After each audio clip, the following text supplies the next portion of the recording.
Welcome to the Be Forever Cool podcast. My name is Rex45, and it's not witness protection, but I'm on the move. I'm excited because I'm going to go to the classic, which we're going to talk about on the show, the Loudon Classic, one of the oldest motorcycle racing in the U.S. Not one, it is the oldest, and so I'm excited to go and see. For me, it's where it all started. It's where I started racing at Loudon. I raced there for a long time before I started going to other tracks. It's my home, and I'm excited for it. Before we bring the guys on, I want to thank all the folks that are liking, subscribing, commenting. Really appreciate checking out the videos and stuff like that as well. I have exciting news to break. I'm going to break a little bit. Woodcraft, who we have the Rexy code for shopping and stuff like that. If you spend over $100, you now get a free Woodcraft T-shirt or maybe something else as well. So definitely use the code when you're shopping because you get free stuff, and it's not all the time you get free things. So if you can get something for free, you might as well take advantage of it. So definitely use the QR code or when you call in or go on the website, just mention the Rexy. And you'll get yourself a free T-shirt. I mean, it's rare that you're going to spend something under $100. So when you're shopping, you might as well get some gear. Summertime, you need gear. Go to the website. We have new merch, the Be Forever Cool T-shirt that I'm rocking. Since I'm traveling, you can't really see what I'm, without standing up. But go to the website and grab yourself a T-shirt, black or blue, navy. We got some hats coming. We got some other things coming. Exciting stuff for the podcast. Very excited. Last but not least, Mark 10, Motorsport, Pirelli Tire, mention Rexy45 or Be Forever Cool and get a 10% off some track tires, race tires. That's pretty good. Getting some money off, you know what I'm saying, to go racing and stuff like that. So Be Forever Cool podcast. We're trying to save you some money and very excited about these opportunities. So definitely mention us when you shop for Pirelli tires and Woodcraft. And, there may be some more things coming in the future. You never know. But let's keep it moving. Harry, man, welcome to the show. How you doing tonight? Yes, sir. What's going on, Rex, man? I'm just glad to be here, man. It was a good weekend of Superbike and motorsport racing and World Superbike, and that I'm just excited to get to talking to the guys, man, and just see everybody's opinion. Right. What's the temperature like down by where you are, man? What's the riding scene like? And you guys get together like once a week, like multiple times a week? What's the riding scene like? Well, it's like majority like this Texas, man. So like if we don't ride in the morning, we'll ride late in the evening, like around this time, because like the temperature started to drop. But during the day, man, look, I messed up already and wore a tank top. You wore a tank top and because it was too hot, but I'll never do that again. But you can't ride during the day here. Anywhere between 11 to 4 o'clock, man, you just put your bike up, man. Just wait till the sun go down a little bit. But yeah, the ride, I mean, everybody's out here riding several events all during the week. And, it's Texas, man. You can ride here all year round, just not all day long. All day long here, man. That's it. Well, it's hot. Yeah, it's similar in Florida as well. You know what I mean? I'm starting to realize, like, at first when I joined a couple of riding groups just to meet people and get out and ride and not be just riding by myself. But like at first I was just like, man, they're riding at night, but it makes sense because I could ride in the daytime. Don't get me wrong, I can survive it if I had to. But it's not the kind of riding that you're sitting here excited about. You're just surviving it, and absolutely, it's not as funny. And as you know, with the Ducatis, they run so hot. So you already know. And for me, when it's 85 degrees or above, it's riding below, riding the speed limit is too hot. Right. Yeah, it is. Because that bike get hot. That bike gets hot, especially riding the speed limit. Yeah. No doubt. Hold on tight, man. We're gonna get Tyson in here. Tyson, welcome to the show. How you doing? I know your S1000 doesn't get as hot as the Ducatis. I was just about to talk shit. I was like, unlike you guys, I bought an actual machine that, properly dissipates its heat, gets rid of that, go away from me. But the weather up here's been pretty nice. It's been like a nice, cool 75, perfect for riding all day. So, we only get some good months out of the year, so they might as well be good when we've got them. Yeah, I know, man. It's interesting because, like, you hear Harry talking about down that way, and riding all year round, but you got this window where it's kind of like you got to be a mad person to be out there in it on a bike. I don't care what you're wearing, but up here it's kind of like, look, I mean, it seems like our riding season has shrunk down to, like, I say our, like I'm down Florida now, but like it seemed like it shrunk down to, like, June, July, and August, and which is, 3 months is not a lot of time to ride, but we do get a lot of riding in. Yeah, I mean, those are probably like the prime riding months. Like that's where you're gonna get your best weather. But like, I definitely am bringing the bike out around April, and I'm putting it away around November probably. If there's no snow on the ground, I will have my bike in at least a ready state to ride it on the occasional good day we might have. Because, I mean, being up here, it'll be snowing one day, and then the next day it's 75 degrees, and it's beautiful. So, it's like when I was younger, I'd probably take it out a lot sooner and I'd leave it out a lot later. But these days, yeah, right around April and then around October, November, I'd put it away. But you usually get a couple good days. It's not a lot. It's usually mostly like 50-degree weather, that's pretty cold when you're doing 60, 70 plus, Yeah. Yeah, when I was young, we used to go play basketball in the snow, and I don't do that anymore. But with heated gear, you can come out in January and December, because when I was living here, I did ride every month. When it was clear out, I was on the bike and I was riding. I had heated gear though, so I wasn't like freezing going down the highway. Yeah. So it is. I think for if you enjoy riding, at least we have the gear that can keep you toasty up here. We don't have gear that can. I think they're working on gear that has cooling mechanisms in it. I think they've kind of done that with MotoGP a couple of times back in the past. Some of the brands and stuff like that, to see if they can kind of cool. But once we can, pump like a little AC vent into the side of a suit or something like that, then I can ride it 100-degree weather down in Texas or Florida. That's gonna be the once airbags are officially like ubiquitous and stuff. The next thing is gonna be climate control in a jacket or a suit, man. Oh, that'd be so nice though. Like the amount of days, like we do get hot days up here. Like I've gone out riding in the mountains. It's 90, 95 degrees out. You know what I mean? It's humid as balls too. And like you're just so dripping sweat the entire time. Like you lose so much water. So is it dry?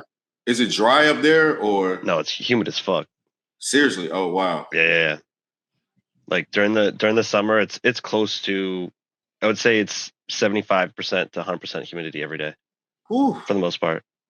Yeah, when I stayed in upstate New York, it was crazy. Like I didn't think it would get that cold in that area, like beyond Syracuse, in the Syracuse area. I was just like, man, I still remember that time, but it was still a good time though, especially riding though. Yeah, Syracuse area gets real cold because of all the wind that comes off the lakes. So like Syracuse, Buffalo, cold. Yeah, cold and like 10 feet of snow. Yeah, for sure. It's. I mean, Chicago gets cold, like Milwaukee up that way. All around there gets really cold. Like Boston gets cold, but when you go to like Syracuse or go to certain places further north, or Canada, my goodness, Canada. Whew, I don't know how they do it in Canada and when it gets cold, because I've gone to Canada a couple of times, and I'm like, no, I'm not doing this again. But enough of a travel show. Let's talk about some motorcycle racing. Let's talk about the classic, because that's coming up this weekend. I mean, I know there's some other stuff that's going on, but I'll lean to Tyson first on this. You've been coming to Love now for a bit. What are your thoughts on the classic, and what are you hoping to see? And Is it something that you hope continues for the future, for a long time in the future, where here's a motorcycle racing series that once upon a time the Dash for Cash was, I forget, like 500 or 1,000 or something like that, and then we were able to get this purse that's now $250,000, but it's spread out against different classes, but the main race gets the bulk of that money. What are your thoughts on the Dash for Cash happening at this is bike week up this way, so there's a lot of bikers, there's a lot of cool things happening at the same time. I mean, I like it quite a bit. I'm also kind of annoyed by it because it kind of takes away a weekend of riding to a degree. It's a love-hate relationship with me for sure. Get off my lawn. Yeah. All these random people coming in is like, bro, this is my spot. Like, I've been here every weekend for the last 5-6 years, kind of deal, and all of a sudden someone's in your spot, and it's like, what the fuck? But beside the point, it is fun though. I like having sort of like that special day where a bunch of people come out, and it's a little bit more fanfare than you usually get to see, and it's also good to see some other riders coming in and racing against these the best guys who usually race at Loudon, just sort of like see how they compete together. I think that's a really cool thing to witness. It's almost like a pro-am. I mean, it is a pro-am race to a degree, but it is cool to watch. Like, you don't see that too much anymore. It seems like that's like a dwindling spectacle. Yeah, I agree, because for I for growing up in Boston, this is like there's you hear stories of legendary riders, right? And you go, if only this person had the chance to get on a track and try, he might have had something. Where here's a race where if you can qualify, you can go race against pros. It's like you can't do that in the NBA, you can't do that in NFL, you can't do it in a lot of other places. But this is one of the few places that you can just show up, pay your entry fee and compete with the best of the best at that series at that moment. I mean, you can do that to a degree at Moto America as well, but isn't there like entry fee? Like it's like $5,000 or something like that. Yeah. Whereas like here, your entry fee is what, $100 for whatever your race is, which is the Dash for Cash for Saturday, Right. Yeah, exactly. The entry fee for Moto America is a lot more, but I mean, it's motorsport in general, like, regardless of Formula One or whatever, like motorcycle racing, it's one of the few. This is like, if you got the money, they're gonna let you get on the track. Yeah, that's the cool part about it. But yeah, you're right. The fact that it doesn't cost the same amount as it would at Motor America event, and you get to stack yourself and your machine up against the some of the pros. It's pretty cool to see, and it's interesting because there's some fast dudes at Loudon. Oh yeah, local dude. You know what I'm saying? Local really? guys that are just fast. That's like you would. It's and I in all fairness, I'll say this: it's every home track for any rider where they are in the U.S. They're gonna put down lap times similar to what the pros are doing. Those fast guys at that track, right? Because it's their home track. You know what I mean? That kind of thing versus showing up, and breaking a lap record your second time at a track or something like that. So, because you look at Jersey, and their races, there's a lot of folks that only race Jersey. So, like when CCS Azure comes around, they only show up to Jersey, and they're killing it because they do track days there and they only race there. But then when they get to another track, it changes up a little bit. What are your thoughts, man, Harry? What's the lap record at Loudon? Yeah, for the Superbike. So there's race a 6. Go ahead. There's a 600. Yeah, I think it's like a 109 or like a 108, something like that. Someone beat it a year or two ago, because it was like a 111 for a while, and then I think someone beat it by like a second or two. I can't remember. It was only a super sport race. Yeah, I don't know. Yeah. It's a middleweight bike race. Okay. So it's R6s, Gixxer 600s. Yeah, and D-Tune 750s and D2s, similar like the Daytona 200. You know what I mean? Okay. It's super middleweight bikes. and stuff like that. There is a heavyweight and big bike class, but there's no pay. The dash for cash has Oh, always been a 600. Yeah, it's just 1000s are a lot at Loudon. Like it is a pretty small track, and oh, I don't think even the 1000s. Like I don't think they're doing much better times than the 600s. Like No, it has nowhere to stretch its legs. Yeah. Literally, yeah. I mean, the straightaway on a big. I mean, on a 600. I don't know what do you. I mean, I might get 140 before I'm breaking, maybe, and it's like literally like. Oh yeah. It's not like Daytona. There's no appreciation whatsoever. But yeah, I assume they must have similar races down in Texas. So they must be some clubs that race not just in track days, right? For sure, but I don't. It's not a big purse like that though. Okay, no, and the majority of them are not. So for this to happen is pretty cool. And it's a really good turnout. I mean, the first year was raining. And I forget what the second year was, but like it's still, I mean, it's still pretty cool to see. So I'm excited that it worked out where I'm able to get up and be in Boston and then go up this weekend and go check it out in person and stuff like that. So I don't know who's gonna. I mean, all the times. I mean, Hayden Gillum won once. I think did Tyler Scott win? Scott won. I think he won twice in a row. Twice, and Gillum won once. Yeah. So and then before that, it was who is it? There's some guy from like Vermont or like Canada that would like come down just for the classic, beat it, and then like go home. Yeah. I don't remember what his name. He maybe New Hampshire or Vermont, but yeah, it was kind of. I know Shane used to come up for that. Shane Noble. Is it Shane? Shit, that's what I'm talking about. That's exactly what I'm talking about. Yeah. Because he won it like 10 or 11 years in a row in like the mid 2000s, 2010s. Wow. Yeah. He's fast dude. So I'm looking forward to it. I think the weather is going to be halfway decent. So although it's supposed to be some weather watch going on up this way, so we'll see how much rain we get. The tornado warning.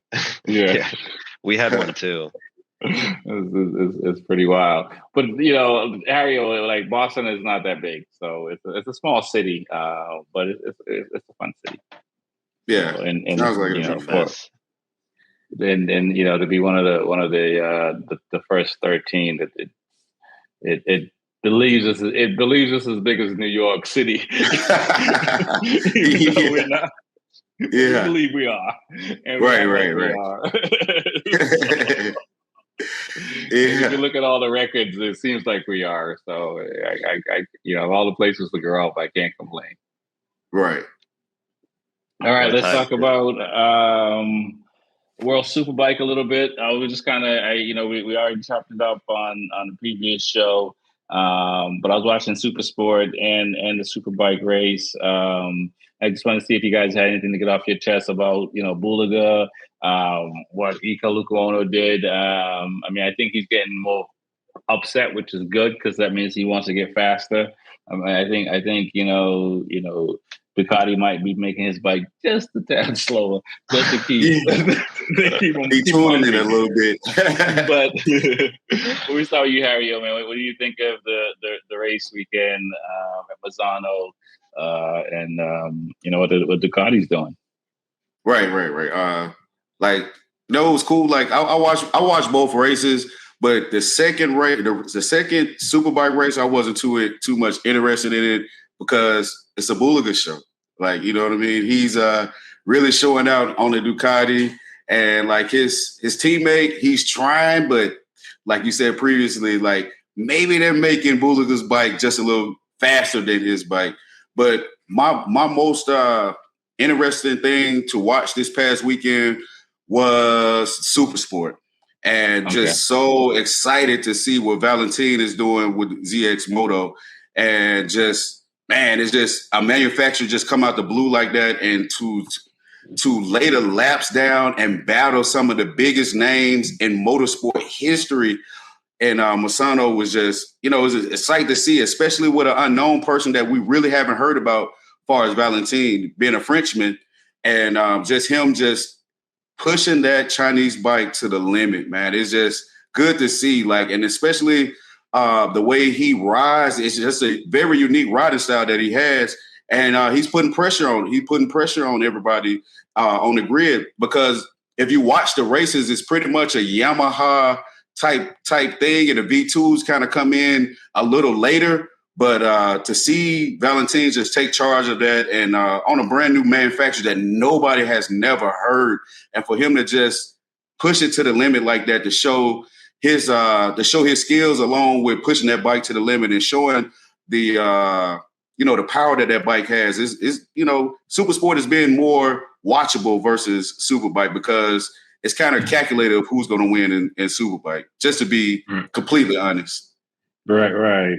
No, it's pretty wild to see, and I don't think and I'm pretty sure somebody will set me straight, but I don't think like KTM didn't come into MotoGP and do what ZX is doing, or Aprilia didn't come back to MotoGP and do what it's doing. It's you look at seeing the Moto2 frame companies that's come in after and struggled. So for these guys to come in and they're just knocking it out the box, it's pretty wild to see. Oh, it is. Absolutely. The last time we probably witnessed something like that was, I say, Sylvan, when he was on the Aprilia, when Kawasaki was dominating in Superbike. That's the last time we pretty much got caught off guard from a manufacturer, even though Aprilia was a known name manufacturer, but Kawasaki was just dominating. And it's similar. It got similar, but that's Superbike versus Super Sport. Right. But super happy for Valentin.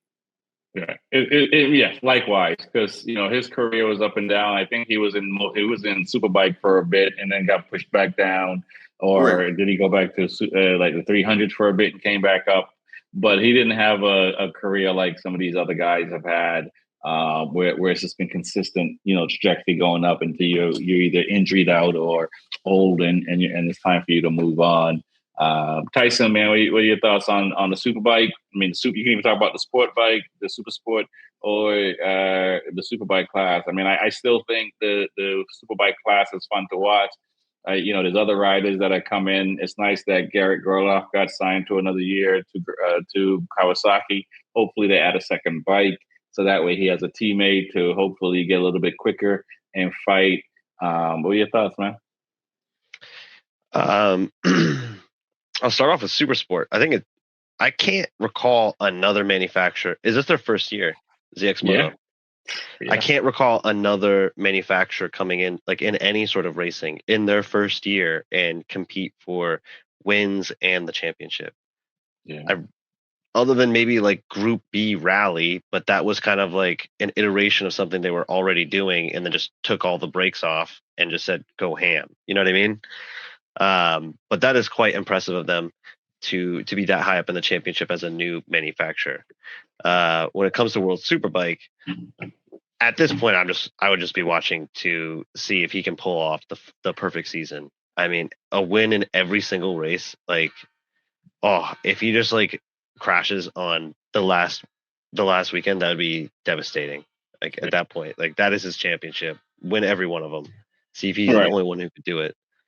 I've already been on record saying I don't think he is. I mean, I think between mechanical and a crash and Ika just finally race 2, to me, Ika made a mistake and he couldn't recover. And I'm not going to sit here and say Bulaga wouldn't have passed him anyway, but you don't want to make a mistake for the fast guy to pass you. You'd rather have him, pass you for real. And I don't know.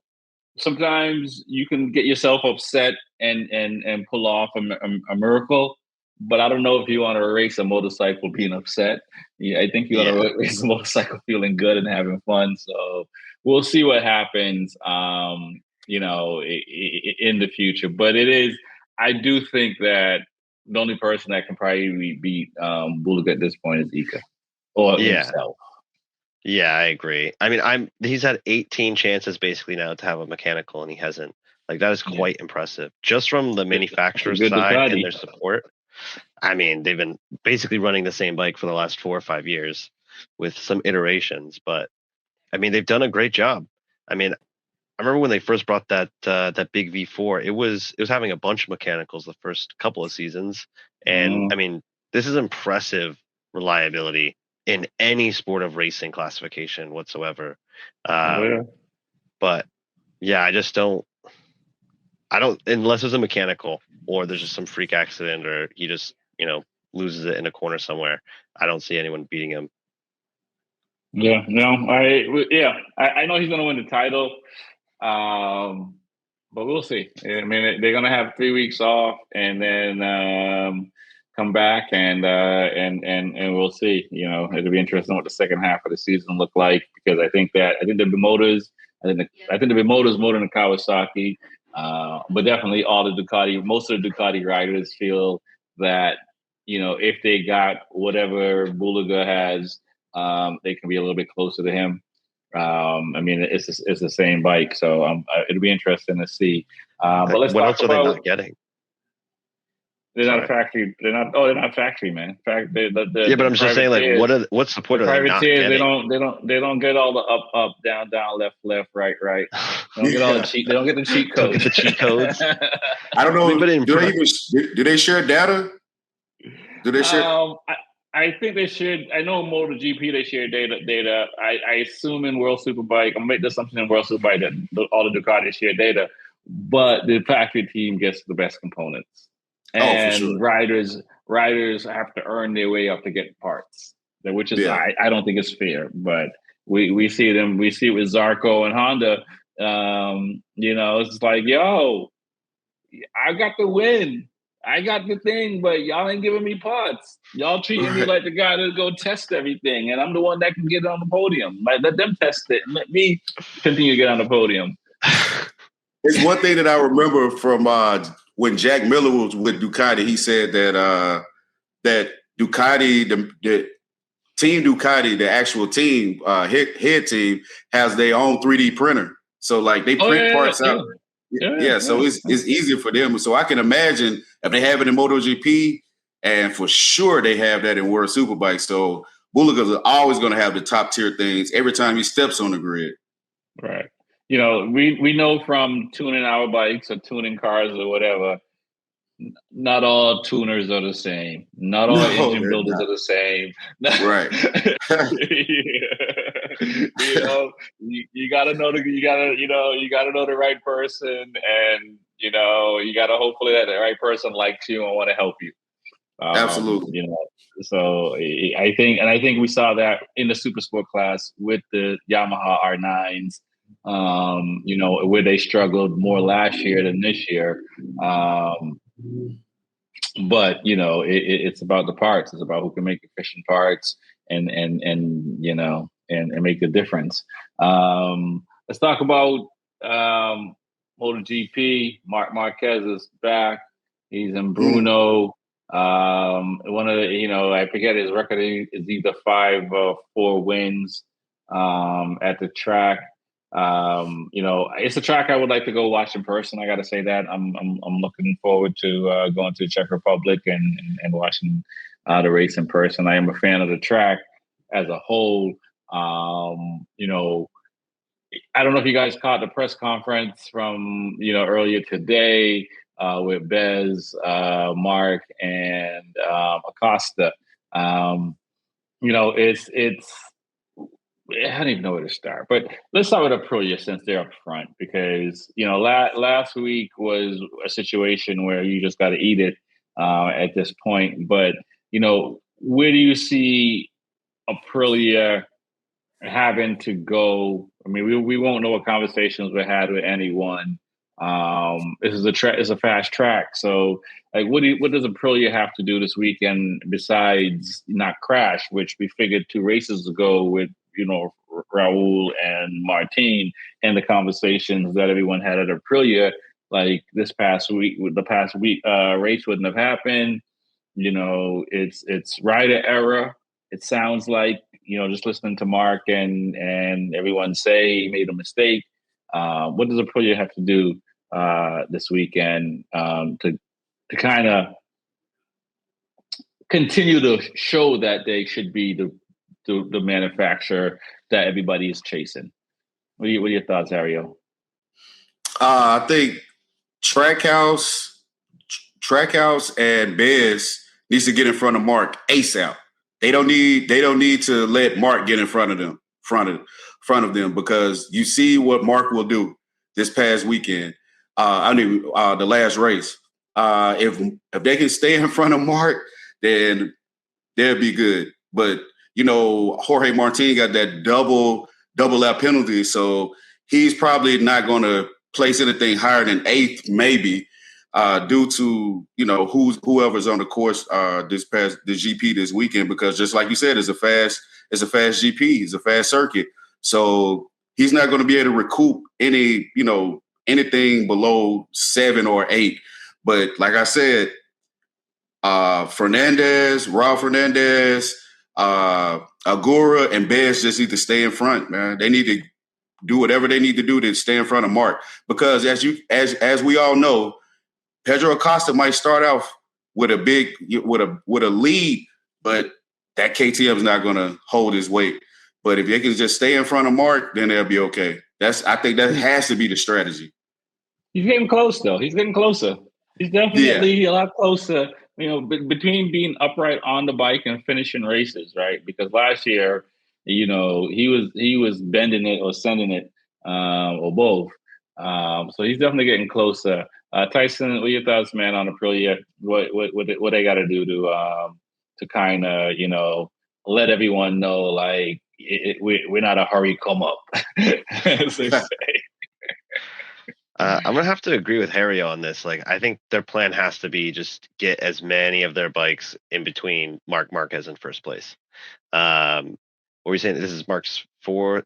He's had 4 or 5 wins here in a row. Is that what you're saying? I think I don't know if in a row, but he's won. I think they said 4 times earlier, so this could be his 5th one or something like that, or he has 5 and could be his 6th. Yeah, and I mean, Mark loves to pick up steam and come to a track that he's won quite a bit at. He probably likes. I think we're getting into some of the tracks that he likes quite a bit coming up. So if they really want to make sure this championship's in the bag, I think they kind of have to prevent Mark from having this one and letting him pick up some confidence and some steam, put a pep in his step, and start putting it to him. I think one of their advantages, though, is that they seem to have some sort of camaraderie to a degree, minus Martin, obviously. Mm-hmm.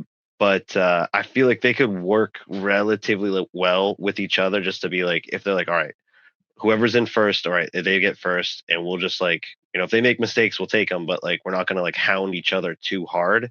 And then if we ever see Mark just battle, make him lose time. Anytime he needs to pass one of us, just chew as much time out of his race as he possibly can.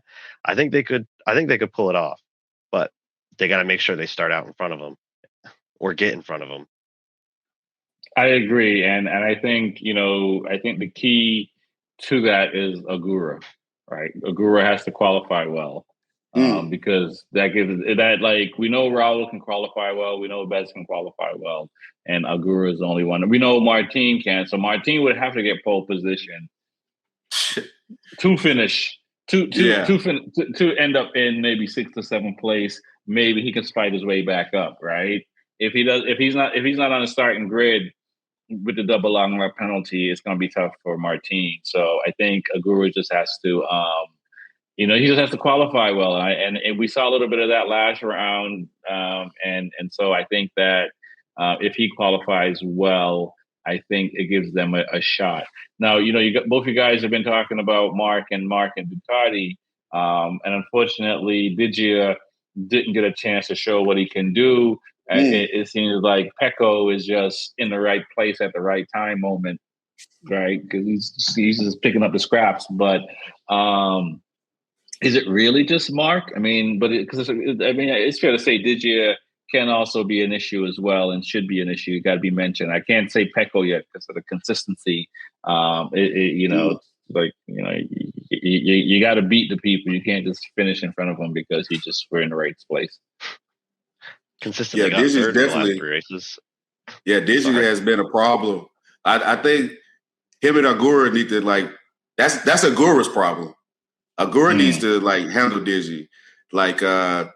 They've had some previous battles going back and forth for the previous races, and I think that's Agura's like battle right there. And if he can deal with him early and, at least cause some friction, not necessarily friction, but just slow his pace down a little bit by battling him, then it should give Bez the opportunity to actually really put down some hot laps and really beat Mark. Because like I said, I didn't think Mark was going to come back this strong, but, I'm still a fan of his. And, man, if they could just slow him down just a little bit. Pecco, I don't know what Pecco's going to bring to the table, but he's still a good rider. He's a champion. He's a champion. So I can never count him out. So, he knows these tracks just like any other of these riders on the grid, but it just seemed like he doesn't have the hunger. And it might be the performance of the motorcycle why he's not bringing his total focus to what he needs to be doing on the grid. But hopefully he shows some promise this weekend. Yeah, no, I agree. Like I said, he has to beat everybody before we can say he's the guy. But he is the guy. But you know what I'm saying? Right. At the moment, between last year and this year, when we look at it in that little window, this year is a lot better than last year. And last year was by far one of the worst years in MotoGP in a long time. This year he's been doing the right things, but still. What are your thoughts, Tyson, man? Is Digia up there and is worth mentioning with Mark as far as the Ducatis, and I don't want to. And let's talk about Furman as well, but he's coming off of injuries. So I think there is 3 Ducatis that can show up. What are your thoughts? I think for Digia, I think this is going to be one of those races where we're going to find out what season this is going to be for him. He's shown some decent consistency, keeping it in the pointy end of the grid for the most part of the season. And this last weekend was probably his worst weekend of the year. And so I think if he can come out strong in this race and keep that confidence, keep that ball rolling down the hill, I'm hoping and I think that could show that he'll keep up that pace. But if we get another 12th or 13th finish and him crashing out, I think it's just the beginning of the fall of Digia. Every year he has a strong start and then sort of slowly fades off into the distance. Mm-hmm. But when it comes to Pecco, it's good to see him. He's gotten consistent 3rd place for the last couple of races, which is good to see. The only thing I don't like seeing is that it's taking him so long. Like you said, either he's getting lucky or it's taking him so long in a weekend to find some pace. Right. He needs to get some of that pace a little bit earlier in the weekend, show that in qualifying, show that in a sprint, and then show it in the race. But it is a good look for him based off of his last year and a little bit of the beginning of this year for him. And I hope it's leaning more towards him gaining some more confidence and feeling that bike and less just being in the right place at the right time. He is a champion. I would like to see him do better, but he just seems to have he seems so lost. That's the only way I can describe him. He's just lost. He hasn't found his heart or his soul yet. You know what I mean? Right. No, I agree. All right, guys, let's talk about KTM. We talked about Acosta a little bit. The press conference. This guy is hungry. He wants to win. With all the troubles that KTM has had. When another company comes and takes you over, they're looking at the books, they're looking at places they can cut. It seems like a lot of the riders are struggling. The only one that's not struggling is Acosta. He seems like he's riding free, even though he's leaving to go to Ducati next year. This is Bruno. Is this their home track, Bruno, for KTM, or is it Austria? They're Austria. They're Red Bull Ring. Still close, somewhat. And what do we expect? What should we expect from KTM this weekend, guys? Start with Hario. I think it's just going to be, for sure, it's going to be Acosta and probably be Bastianini coming along probably in the later laps of the race. And it's just, I don't know what's really going on with KTM, because I think they're all giving all 4 of their riders the equipment to be successful. I just think they just don't have the talent or riding capabilities to do what Acosta is doing. But That's my only thing that I can see what's wrong with KTM. But they should be doing a lot better than what they are doing, because just look what Acosta is doing. But like I said, Hensley, is due to his skills. I just hate to see Bastianini just, here it is, close to like 3/4 of the race, and then he's making a charge. I just don't understand like what's really going on. Like what's the difference of his motorcycle versus Acosta's? Well, I'll say this, man. Sometimes it kind of confuses me sometimes. Right. Bastianini was a fast rider on Ducati between Grassini and the factory team. Granted, on the factory Ducati, he got hurt and was out a bunch. And it's unfortunate how he lost the seat, but that's for another story. Maverick, winning guy. He's won, on pretty much all the manufacturers he's raced on, except for KTM. These guys, I say all of to say, it's like these guys on different machinery are top 5 riders. So this for KTM, this is huge, because they gotta. I mean, one guy is great because Davio did it for Ducati, and I mean Anoni was there too, but mostly Davio was the most consistent rider for Ducati before we got into the era of what Ducati was doing and winning titles. So maybe this is a breakthrough for them with what Acosta is doing, but he's leaving. But I'll turn to you, Tyson, man. What can KTM do to get the other 3 riders up top or further up the pile? All right. So what they're going to do is they're going to have to rob a couple banks and then develop a better bike. I don't know. I mean, joking aside, I really don't know. It is kind of baffling. It really reminds me of Marc Marquez on those terrible Hondas. Like, there was good riders on those Hondas doing nothing. And then there was Marc Marquez throwing it on pole, just like 13 places above the next closest Honda. And you're just like, how? And I'm just thinking, is that who Pedro is? Like, is he just that good that he is worth 10 extra positions on your bike? Like, you can put anybody else on the bike and they'll get this spot, and you put Pedro on it and you'll get plus 8, 9 positions. Let me ask you this before you go on. If we put Pedro on a Ducati and put Marquez on a KTM, would Marquez still be number 2? And because we know Pedro's going to be number 1 because we see what he's doing on a Ducati. I mean, on KTM. How do you think Marquez would fare on that KTM? I'd say probably similarly to Acosta. I don't know if he could do much better than what Acosta's doing. I mean, like, I don't think it's like it's easily the 3rd best bike on the grid, maybe the 4th. I mean, it's better than a Yamaha, and I guess it's a toss-up between a Honda. But it's just so tough because Pedro makes it. He'd be fighting for 3rd place, and you're like, oh, this KTM's pretty good. And then you look down the chart, and you're like, where's the next KTM? Right. And so it's like, is it actually? Yeah, I mean, we're saying that with Honda and Zarco, right? But at the beginning of the season, at the end of last season, we were saying, listen, KTM needs to do something. They need to figure something out. I think I'm wearing my glasses. They think they need to figure something out. And, we sat here and I sat here and said, like, Honda look like they're coming, and I find that this year KTM is, I think they're really a number 2 bike, even though they're really number 3 on paper, if that makes sense. Because like Ducati, between Mark being hurt, between what's going on there, Ducati's kind of like, it's a different rider in Ducati that's kind of keeping the Ducati flag running at number 2. But there's one consistent rider that's keeping the KTM running at like number 2.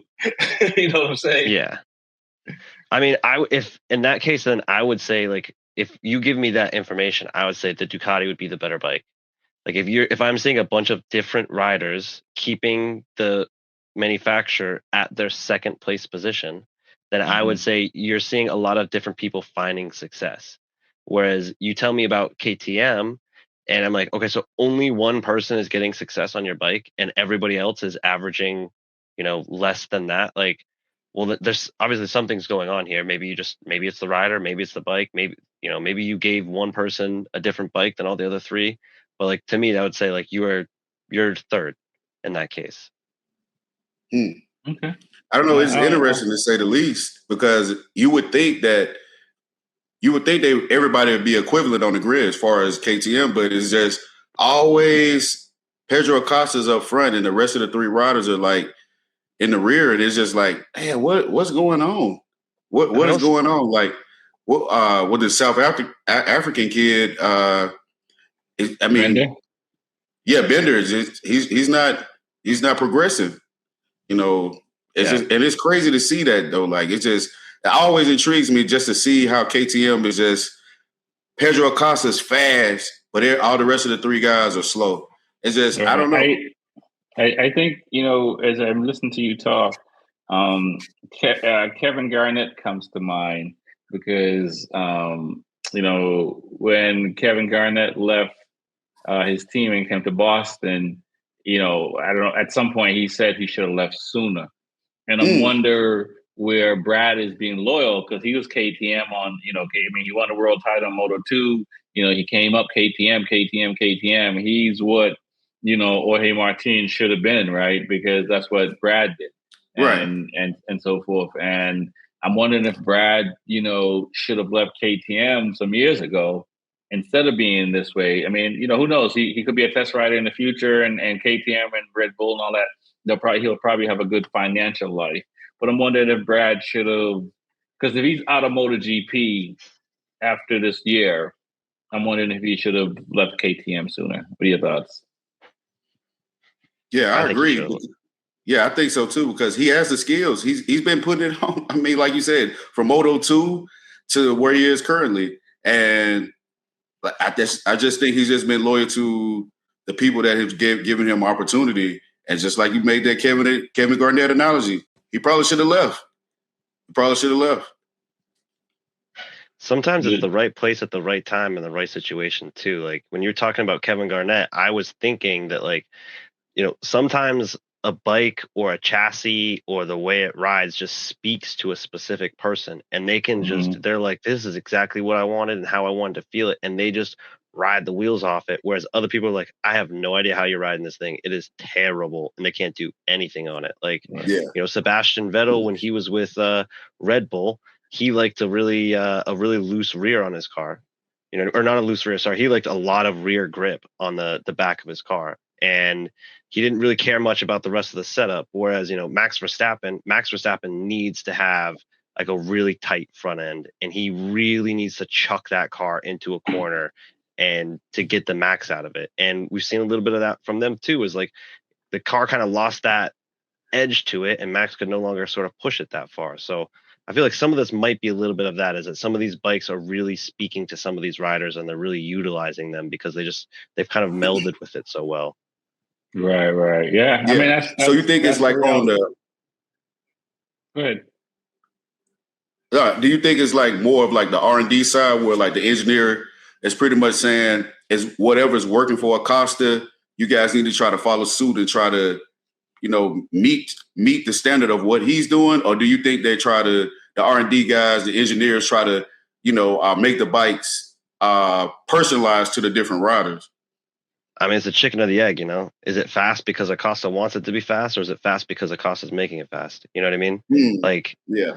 So my point by that is, like, are they doing it because Acosta's saying you need to do this, or are they doing it because Acosta is fast when they add certain little parts and it makes him faster? So they think that will make the bike faster, not realizing that, like, it is then upsetting the other riders. And I think that happens a lot in MotoGP, or we see that frequently. Ducati and Honda before that. Like, I doubt they were making specific, like, R&D choices on that Ducati specifically for Marc Marquez, realizing that they had so many other bikes. But to my point is, he's going so well and he's doing so well. How do you ignore that performance he's getting out of it when you bring upgrades and he goes faster? Right. I'll say this. There's some people that just believe they're dope. They just believe that I don't care what you give me, I'm beating you. Right? It's like, for sure. Believe that. And they're the people that will make a bad machine go fast or be successful, because there's there's a natural feeling that you get that you know what the problem is, but you can ride around it or race around it Right. or drive around it and Right. and go fast. And there's people Right. who can just naturally do that, and there's other people who are very technical. Like, I gotta brake here, gas here, modulate trap throttle here. Like, I have to do all where other people are just kind of like, but let's see what today give us. Yeah. And they just and they race or drive to the wind or to the field. And I think Marquez is a rider that rides to the field. Acosta and some of these other guys, they can ride, they can make anything go fast because they're not they're not trying to change the machine. They're adjusting to the machine and go and figure out ways to make it go faster. Because that's a great ride.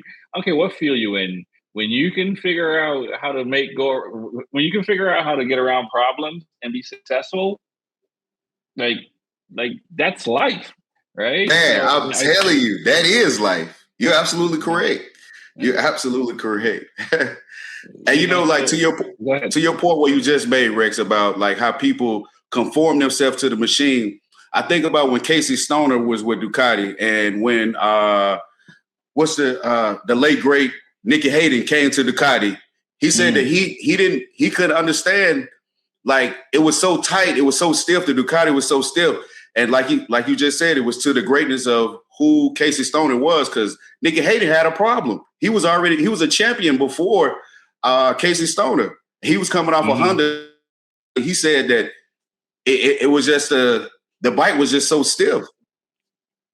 But Mark, like you said, Mark just conformed himself to the machine. Like and I love that though. Like he just conformed himself to the machine and bringing the best out of it. He's probably not really asking for too much, and that's probably the issue they probably having with Pecco. Like Pecco's asking for all these changes, but they looking at Mark just conform to the machine. Right. Yeah, and listen, I don't know. I'll say this: I don't know what's right, because at the end of the day, look, if I want a carrot cake or if I want a steak, I don't care how you make it, as long as it tastes good when I'm eating it. You know what I'm saying? So, and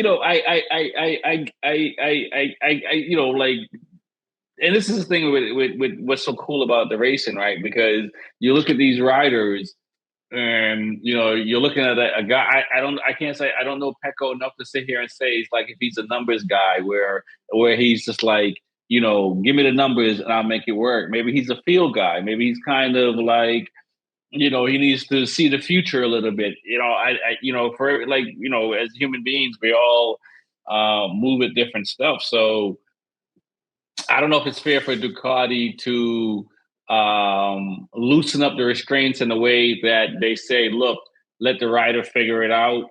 Where when there was 8 bikes on the grid, it was like there was a collective effort of information, and we were getting a baseline based on a collective effort, not based on one person. Right. And that's kind of where it. And I'm not saying Mark is that person that's doing that, but when you see the success of Mark, look, Mark is a one of a one. Miles, Hendricks, Marley, these people are one of one. Bukowski, they're one of one. You can't really overlay them over anyone else, and it's not fair to anyone else to overlay these guys to anyone else, because there's just some people who are just unbelievable.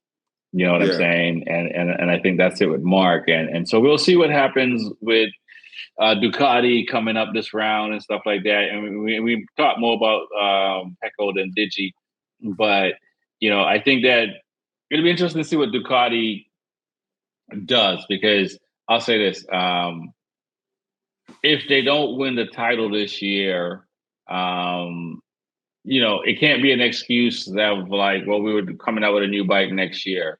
It has to. They should win the title this year. Ducati should win the title this year.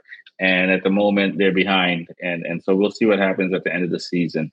But I think we've talked about that enough.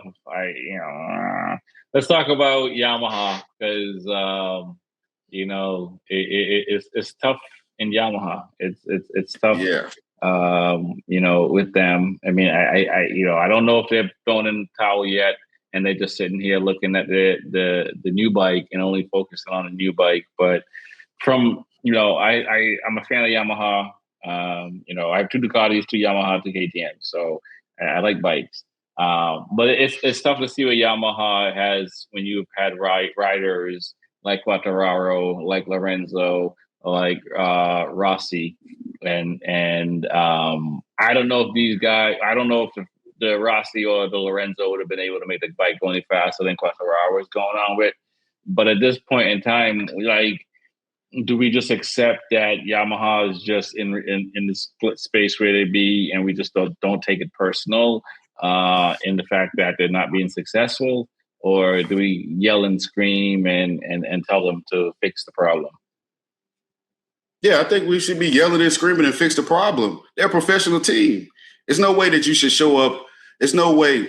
Let me relax a little bit. There's no way that you should show up on the grid being such a legendary manufacturer that have won championships, that had some of the best riders that ride your bike, and you bring that to the grid on Saturday and Sunday, man. It is, I love Yamaha, Ducati, and Aprilia. Those are like my favorite motorcycles of all time, along with MV Agusta.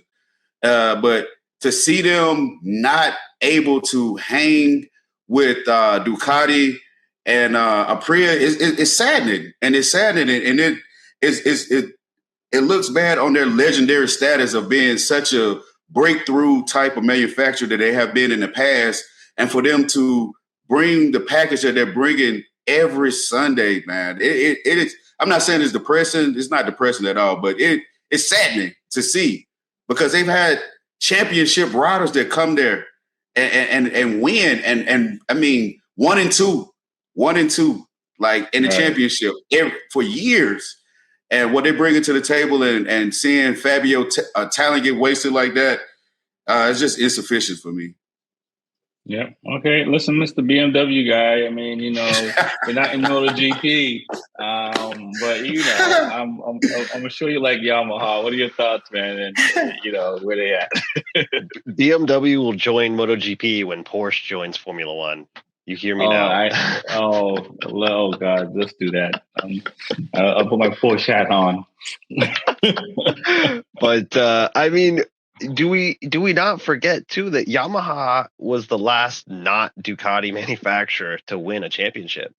Like, it is pretty sad that it's kind of like come to this. It was only 5 years ago. Yeah. It's not that long ago. No. And it kind of feels like a Honda a little bit to me. Like, they had this big heyday. They slowly started petering out. They had a great generational rider who could still pull off some wins and some pole positions over the years. And then slowly those just started getting less and less and less until their generational rider leaves, and they've got to pick up the pieces and rebuild a bike and start from the ground again.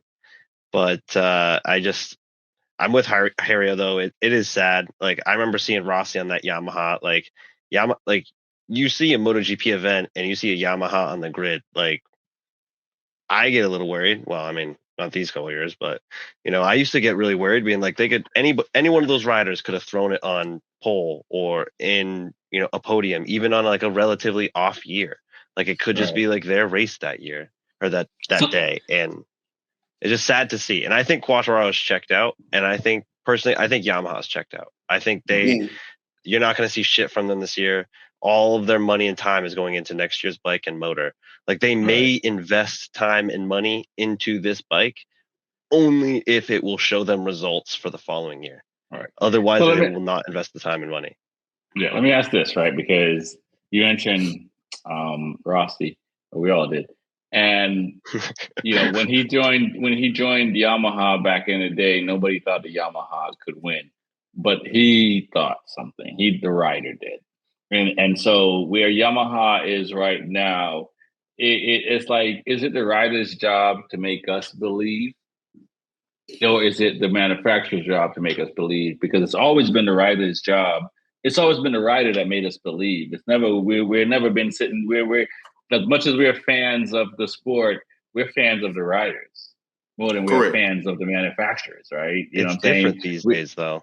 If you like Yamaha, you like Yamaha because of Rossi. If you like Ducati, you like Ducati because of whatever rider. You didn't just say I like Ducati and there's no rider. It was the rider you fell in love with, Yeah. and then you fell in love with what they rode, right?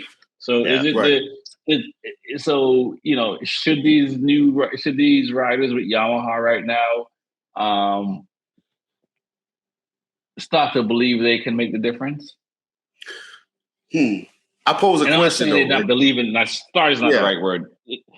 Should these riders acknowledge that they should make a difference? I think so too.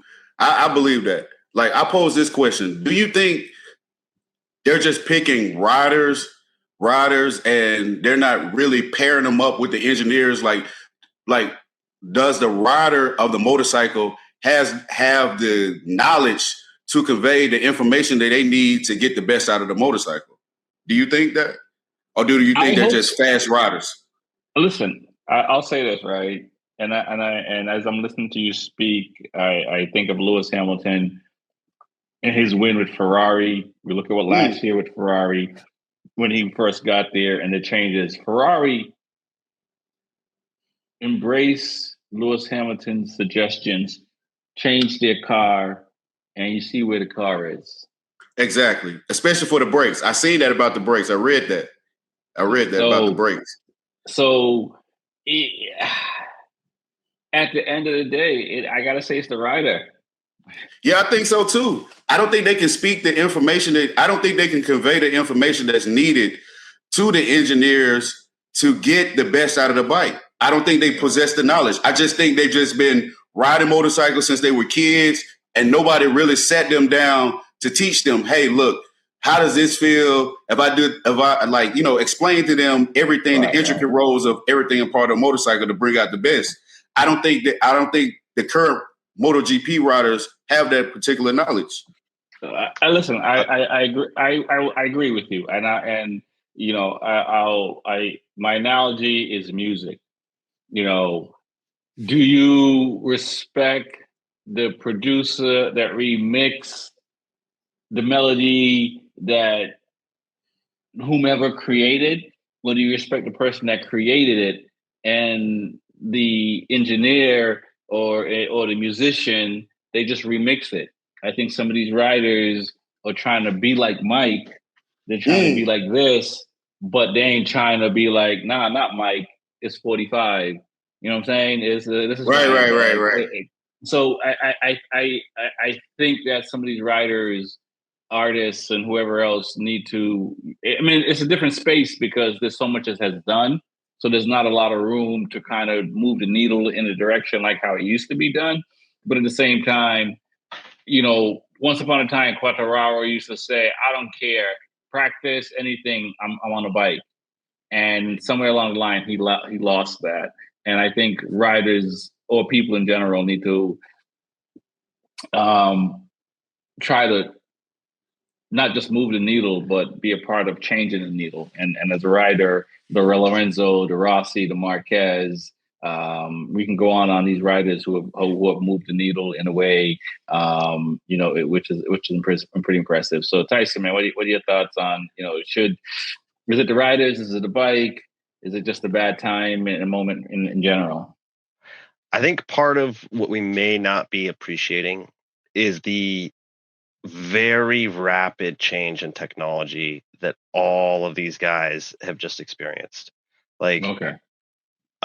You're talking about Rossi jumping on that Yamaha. Like, you're blaming it on the alcohol. Blame it on the alcohol, yeah. But jumped on that Yamaha. Yeah. Well, like, the bikes were different. It was a chassis, wheels with a motor. That was pretty much it. Like, sure, there's a lot of it was like motor design and stuff like that. People were fighting over horsepower and that kind of, like, I remember that was the chat, suspension, that kind of jazz. But that's some basic. I mean, where cars and bikes are these days, that's basic engineering and, science to a degree. But what they're into now, like wings, ride height devices, active suspension, there's so much going on with these bikes. I think it may just be a whole whirlwind for some of these guys that may not know how to translate what they want to feel into what parts need to be changed to give them that effect. Like Formula One, Formula One have had rear spoilers and front spoilers and active suspension. Well, I mean, not anymore, but like, they dealt with active suspension and all these sort of techs for 40, 50 years.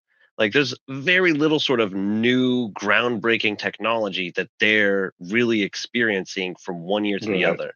So they know how to, like, if I'm not feeling enough grip on the car, what do I need to do? I need to stiffen up, one of the dampeners, or maybe give it a couple more clicks on the front wing. Like nothing's really different going from like one thing to another, but all these wings, all this tech on their bikes, like I think that's adding a lot of variables that they previously did not have to think about.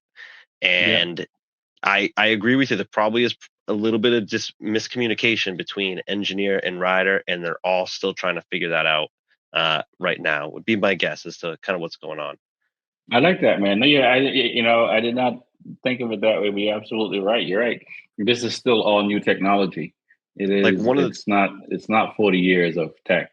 So one of the things I don't remember what this was a video. I don't remember who brought it out, but they were talking about the new wings, and the new wings don't actually work like they do to a degree. Like on the straights, they keep some weight down, but that's not their primary sort of function anymore, especially with anti-wheelie and their active suspension. So right now is when they come into a corner, they're angled sort of down like this. So when they're at an angle, they provide an actual parallel wing plane to give them lateral G-force into the corner. And the way they're doing this, and a big reason why they hang off even further now, is to stall that wing that they're on. So when they hang off, that wing that's closest to them, closest to the ground here, that is being stalled. All the wind coming from here, it's stalling it. It's no longer creating lift or force. It's this outside wing in the corner giving them that lift and force. So that's kind of what I mean. Like there's these new sort of science and technologies. I may have gone to school for it, but I mean, it's cool. Like I do like the engineering side of it. I agree with you. We all got into this for the riders. Like I loved Marc Marquez. I loved Valentino before that, but then I really started getting into bikes and watching MotoGP with Marquez, and we were roughly around the same age. So it was like really cool seeing him winning championships at 18. But that's why I got into it. But I also like the tech about it. Like it is really cool. Some of the things they're figuring out. I remember 10, 15 years ago talking to my dad about why don't they automatically adjust the dampeners and the compression for like bumps in the road and like stuff, just talking about it. And then 10 years later, it's on production prototype bikes, and I have a bike with, similar technology on it. So, just those sorts of things. They're cool, and I like the technology. Oh, absolutely. I totally agree. Like, but I think with the technology, the people that's going to use it the most, I feel like they need to be intelligent on it also, because just get on a motorcycle and being able to be fast, just like I mentioned previously. If you don't understand the technology, why do you have the technology? Now the technology is insignificant for you. I watched something this past weekend about the leg dangle.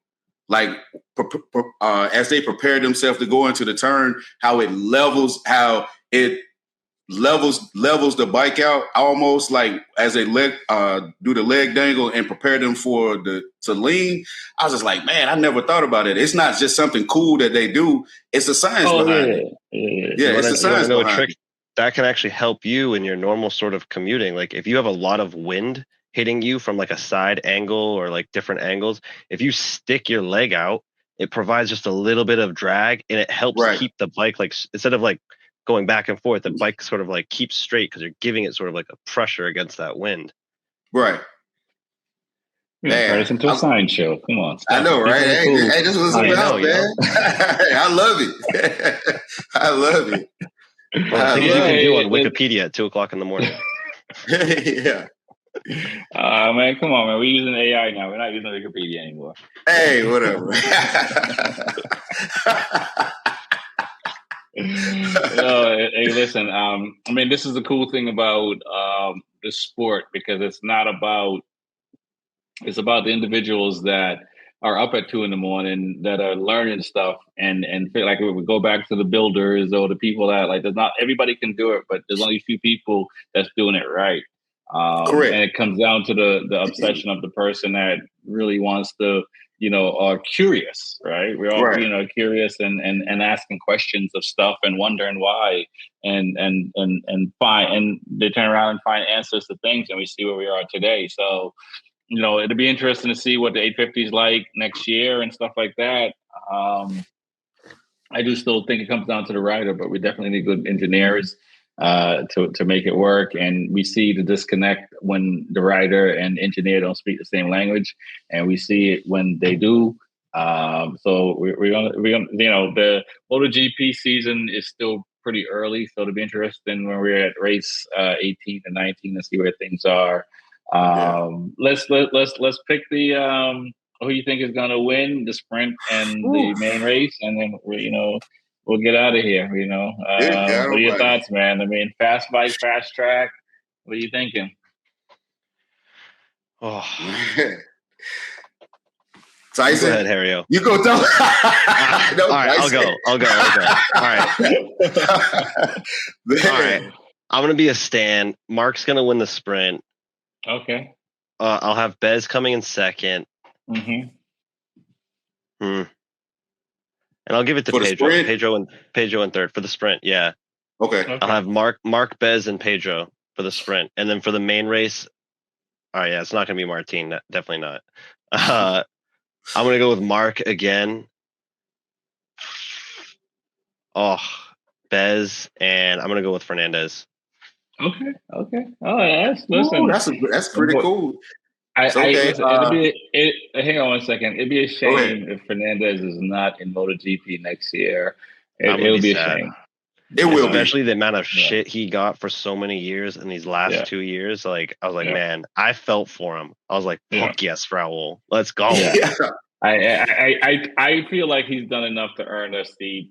I mean, I think if he finishes the end of the year top 5 and he doesn't have a seat, I think MotoGP failed because I mean, and don't get me wrong, I get it. It's a business, and if Lewis was on here, it's a business, and he did suck for a couple of years. But once upon a time, riders had a couple of years to get good. For sure. So, let's do your pick, man. Okay, so Jorge Martin has to serve his 2-lap penalty on Sunday, right? Mm-hmm. On Sunday. So he's gonna get pole position, so you're all right. Huh? Okay.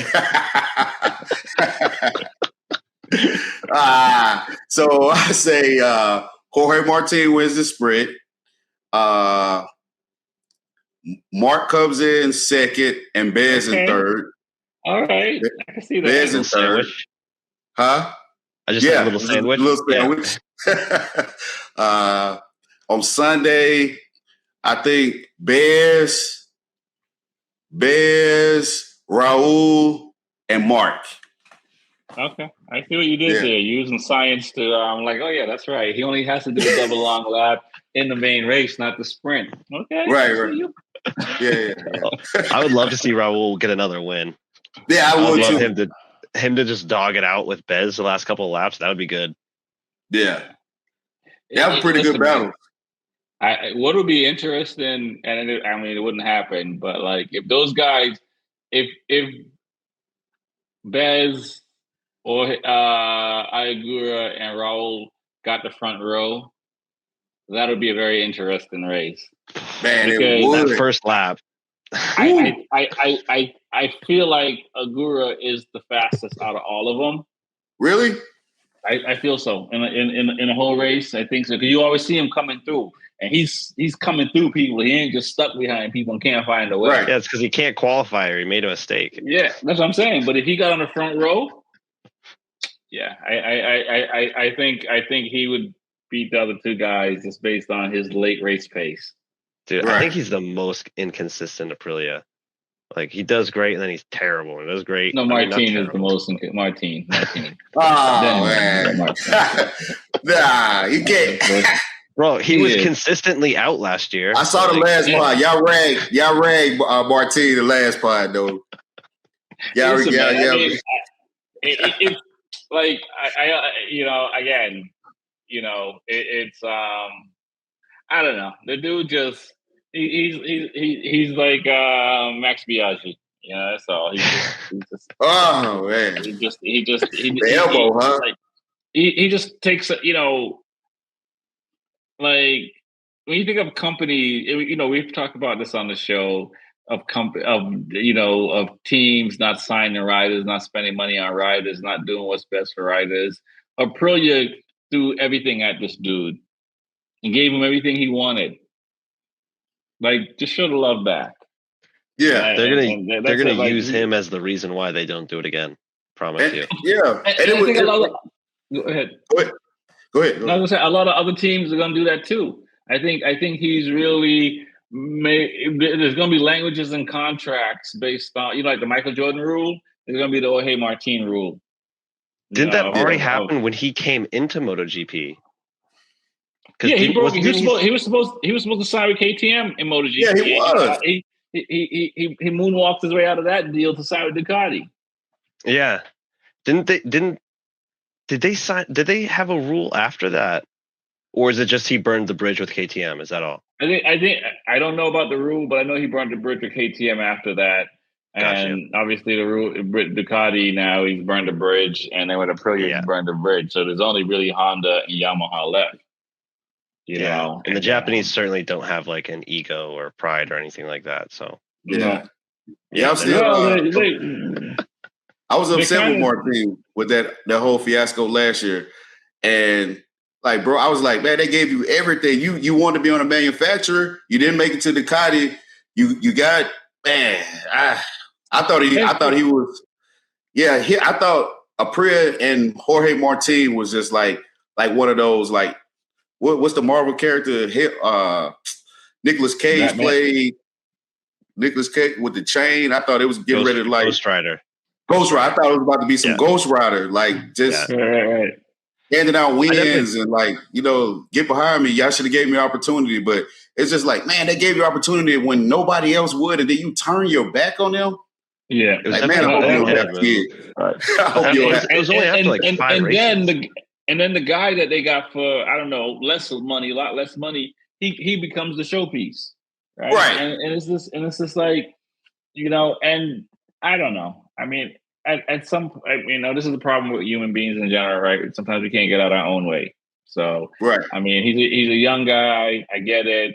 You're full of vinegar, you expect to believe whatever, but here's a moment where like, oh hey Martin and I we'll see what happens when he gets to Honda.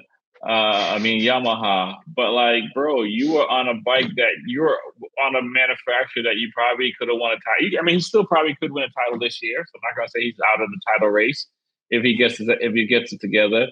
But you could have won some titles with Aprilia because they are proven that they're the best bike on the grid. So I mean, and it's all. I mean, you don't know in real time back then and whatever. And maybe he made maybe he broke up with with a girl that he wished he didn't break up with. Maybe he wished he would have stayed with Ducati. I have no idea, but I think for Aprilia, like if I was the big dogs at Aprilia and all the stuff that's happened, I'd be like, how much is the rest of your salary? Man, here's your salary, man. I'll see you. Good luck. Go. You don't have to jump on the bike again. Because I think overall morale.